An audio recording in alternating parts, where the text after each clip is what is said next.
My legs are on fire. This is gonna get brutal.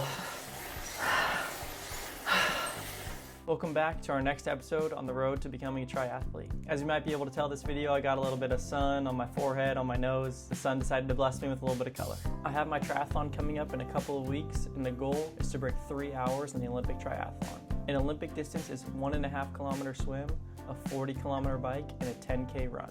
Last year, I finished my race in 3 hours and 19 minutes. If I want to break 3 hours, it means I need to cut down at least 20 minutes in this year's race. And the place I struggled with the most was the bike. The bike leg is the longest part of the race. If I'm going to cut down 20 minutes of time, the bike leg is where I can do it. So before I start training seriously, I need to know my starting point. And that's why I'm doing the Zwift Ramp Test. The ramp test measures something called FTP, functional threshold power. Basically, it's gonna tell me how strong I am on the bike. Every minute, the resistance is gonna go up until I literally can't pedal anymore. It's pretty simple, but it's gonna be brutal. If you wanna follow the journey of me going sub 3 in Olympic triathlon, make sure you subscribe. And if you've done a ramp test before or know your FTP, let me know in the comments below. I'd love to see how mine compares to yours.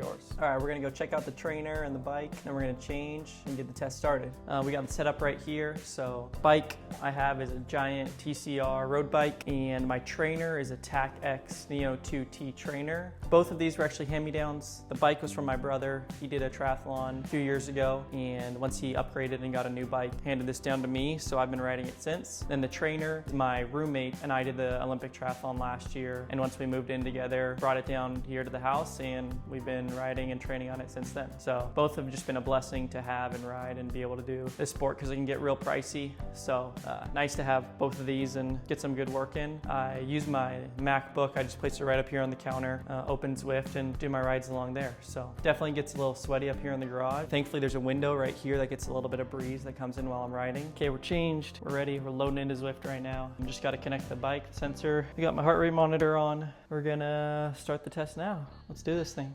We're gonna do an 8-minute warm up to start at comfortable cadence. It wants us to do around 80 to 95 during the actual FTP test. And then we're gonna start at 50 watts, going up 10 watts per minute. So we'll see when it actually starts. Alrighty, starting out at 50 watts. Alrighty, 60 watts, 70 watts, feel good. 80 watts, legs are feeling good still. 90 watts, starting to feel a little bit as my heart rate's climbing, but still good. 100 watts. Heart rate's in zone 3, feeling good though. 110 watts, starting to feel the sweat drip a little bit. 120 watts, starting to get sweaty. Here we go, 130 watts. Heart rate's 165, still in zone 3. Okay, 140 watts. Zone 4 on the heart rate, just hit 172 beats per minute. Legs starting to feel the burn. 150 watts, 176 heart rate.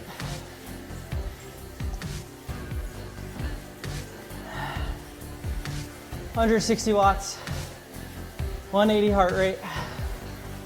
My legs are on fire. 170 watts. Starting to get real sweaty. Heart rate's 185. Just hit 180 watts. Heart rate's 187. Legs are starting to slow down a little bit. 190 watts. Max heart rate was 188.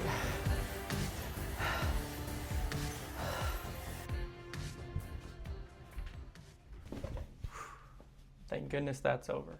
That was way harder than I expected. It's weird because it starts off so easy and then it just ramps up so fast. And there's a point where your legs are burning so bad, your breathing's out of control, and your heart rate's so high, you know you're about to be done any second. And there's nothing you can really do about it. And that's the whole point of the test. It shows you exactly where your limit is. So whatever comes up, that's the truth. That's my starting point. My FTP is 131, This puts me right around beginner level, which honestly makes sense. My watts per kilogram is 2.0 watts per kilogram. So now that I know where I'm starting, the question is, how do I improve this? I'm gonna go over 3 different ways on how I'm going to improve my FTP.